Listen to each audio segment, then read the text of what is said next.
The best archer micro is waiting. Holding fire can deliver more kills than spamming abilities. And currently in Call of Dragons it's little hard the life of the marksmans, not gonna lie. I actually do some marksman fight with my archers. It was actually Margaret with Frygar. I think this combo is extremely strong. Yeah, Margaret Zeta is better, but the point of this video is what I learned in the fightings there and some of the mistakes I make. I'm going to share some of the mistakes I make. Obviously I have to go out and some choke points because the majority of the fights is happening around some choke points. It's extremely rare to be open field where people can actually go left and right. There is a cases where this happen, but you know, this is mostly cavalry job. It's not like marksmen and mages. And something that I see was if I was holding with my marksmen, for example, the fight is here and I hold with my marksmen, and I only pick the troops that I'm 100% sure I'm going to get away if I start hitting. Again, it's little hard the life of the marksmen, I'm not gonna lie. So yeah, you have to be extremely careful because these days also the blink infantry are getting more and more popular. Players or alliance leaders or war leaders, whoever is building the strategy of the alliance, is counting very heavily over the blink infantry. And with mages you may escape, but with the marksmen it's going to be very difficult when the infantry blink, and it's going to blink like, if you're not careful, 100% of the time there's going to be blink behind you and you're not going to get escape, and in this case you're going to lose your legion. So if you see a pick that can turn that you can actually get, be extremely careful where is your positioning, and when you're, and if the infantry do a blink can actually catch you, just don't go far away in the front lines. Something that I can also suggest is just maybe pick the tanks and wait the pushes of the infantry. What I mean by pushes, obviously your alliance is also going to have some infantry, they're also going to do some blinks. The moment the blink happen, this is going to be the time where your marksman is going to do decent amount of merits.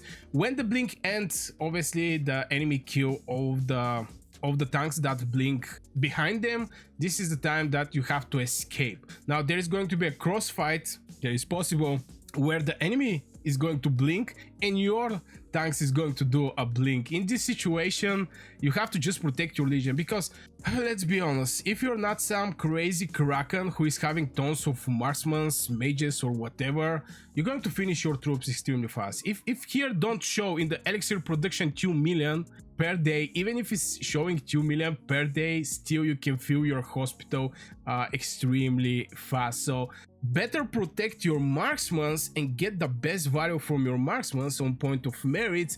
From this to get a risky takeaway here and there that can end up your whole legions, your 5 legions or 3 or 4, whatever legions you're having there, to get whipped out. This is the best case scenario. You just see something that you can pick and they catch you and you're gone, and it can fill your hospital very fast. Couple mistakes can fill your hospital. Now something that I strongly suggest for the marksman's main is, or for the people who want to play marksmen, is to be present in the Discord and actually listen what is going on in the voice chat, where the blinking infantry are going to be called, because you know the synchronization to make the blink is very hard if the people who is doing the blink is not in the Discord, because when the leader said, okay, let's go with the blinks, go blinks, and you see like 4, 5, 6, 7, 10 people do the blink, this is absolutely like catching fishes with net.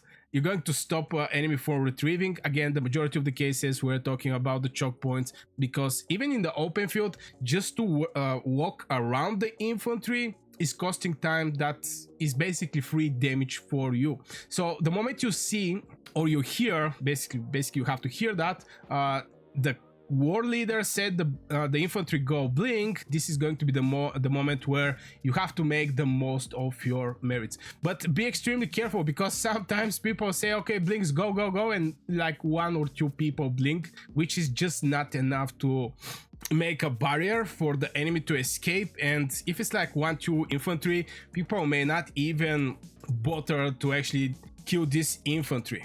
and you may end up like the tank of your alliance, because in the fights with the medium range, the majority of the cases marksmen actually end up to be the tanks when there is no tanks present on the battlefield, or if there is like 2 or 3 tanks. Me as mage main, I prefer to target the marksman if the enemy is having like 2 tanks in front. Like this, I just do splash damage. Something that I want to mention is the armor of the marksmen against mages is like 120. This is the magic defense the marksman is having, and if you see, for example, the Vestos, they have 229, so they have way like 100 plus more base stats defense against other mages. So for me, obviously, it's better to actually focus over the enemy marksmen.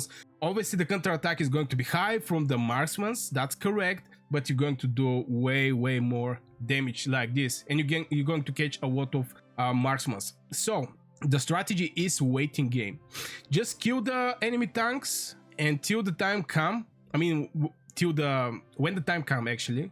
You and your infantry do the blink, focus over the mages and destroy the mages, because mages physical defense is very weak. It's like 152. The marksmen are melting the mages, and yeah, this is unit advantage system is marksmen beat mages, period. That's all. Obviously cavalry are beating marksmen and etc. This is the advantages system in Call of Dragons. Obviously we're having some troops that are better from other troops, but yeah, you have to just do the waiting game. Now who should you attack when there is no blink and you're in the open field? As I mentioned, it's going to be the tanks, but try to actually catch the biggest portion of tanks. Now obviously right now I cannot see actually not the biggest portion, but just pick the tanks that have the lowest HP. When you go out and you deploy your legion, let's say this is the legion, and when you get your legion, you can clearly see the HP. Okay, for the Darkling Patrols you may not see it, but for the enemy legions you're going to see. Something that I can give a suggestion for the marksmen is just kill the troop or the legion that is having the lowest HP. Like this, you're going to first of all receive less counter attack. And second, you're going to just kill this just kill this troop way more faster at less counter attack. This is also very important. People forget that the troops are also doing some counter attack. Infantry is still owning the battlefield, period. Infantry are still owning the battlefield. There is a lot of hype around the cavalry, obviously. New shiny cavalry. If you look, the cavalry city skin is something like big crown. It make you feel like a king. And okay, this one, when you see the cavalry with the adornment, it's just like, oh my god, I'm king on the battlefield. But yeah, at the end of the day, you just have to be smart with your gameplay. And for the marksmen, the smartest move is just waiting game. Kill the tanks in front. Don't go that further in the enemy territory, because the mages are going to start targeting you, because marksmen are more squishy from the tanks. This is an example. Imagine if you're mage main. Should you actually hit Goresh, Skogul or Li Kuan Kuma and getting 10k merits for 20 minutes, or should you actually focus over and hit some marksmen that are out of positioning and fill your pockets with merits? Obviously the people are going to pick the marksmen, so you have to not even go in the front lines. People should not even see your legion. Where is your legion? Now, something else that I have to point about the tanks, because the synergy between marksmen and the tanks is way too bigger from what the people actually think. If your tanks are retrieving, you have to also retrieve, not just keep holding the front lines and be the tank there. You have to watch very carefully what the tanks of your alliance are doing. Are they retrieving? Are they pushing back? Are they doing blink? This is where the real merits for the marksmen are coming, because they may have the biggest attack in Call of Dragons, the marksman troop, and the heroes are boosting this biggest attack with some crazy stuffs like the Magrat Brada 450%, Awaken is 500% normal attack damage bonus. So the marksman heroes are fine, the marksman troop are fine, but the range is bad, and this range can cost your legions, so you have to play smart with your marksmen. So yeah, if you go that far in this video, I really hope you enjoy it. Make sure you hit one like, it supports a lot my channel and the work I'm doing. If you get any information, also subscribe if you're new here. And again, if you're marksman main, hit one like double. Now, from point of artifacts, maybe I'm going to say a couple words about the artifacts. I still think Shadow Blades is one of the best artifacts that you can actually have. It's a medium range, we have to point out this. You cannot just trigger it like a mages, but still, I think it's very valuable. You can hit some marksmen, some tanks with this artifact. Is going to bring some good merits, even though hitting tanks with artifacts is not the best solution. But if you catch a lot of mages and marksmen with the blink, your infantry catch a lot of mages and marksmen with the blink, this is the most juicy stuff you're going to see from your artifact. Now, from point of pets, there can be a different pet. Currently I'm running my Magrat with Night Rock because I developed this pet. Currently I'm focusing over my mage pets in general, but there is just, I think this pet is actually also a very good one. Shadow Manticore, I think was the name. Yeah, Shadow Manticore, because it's giving some healing, which is triggered the Magrat extra percentage damage of the marksmen, and also doing some extra damage. I think this pet is fitting very well. You can actually see which pet for which legion. Here you can see Magrat Zeta. I think the Night Rock was more like Syndrian, but still Syndrian Magrat is a good way to go, because this pet is reflecting the counter attack. Legion normal attack critical rate is increasing the critical rate. If you get critical rate, critical with the Magrat, it's just crazy numbers, you know. Sometimes I was thinking, okay, oh my god, I see my mages hitting some big red numbers, but when I see the normal tick of the Magrat, and I'm like, this thing is hitting 2 times more bigger damage from my mages, and I'm like, brother.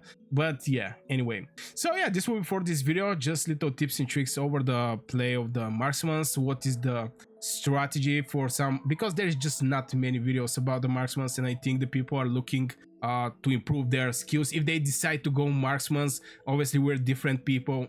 The majority of the players are mage mains, which, you know, it makes sense to some extent, because in the season 1 the best heroes are mages basically. So yeah, so I wish you a great day, guys, and yeah, see you in the next video. Thanks for watching.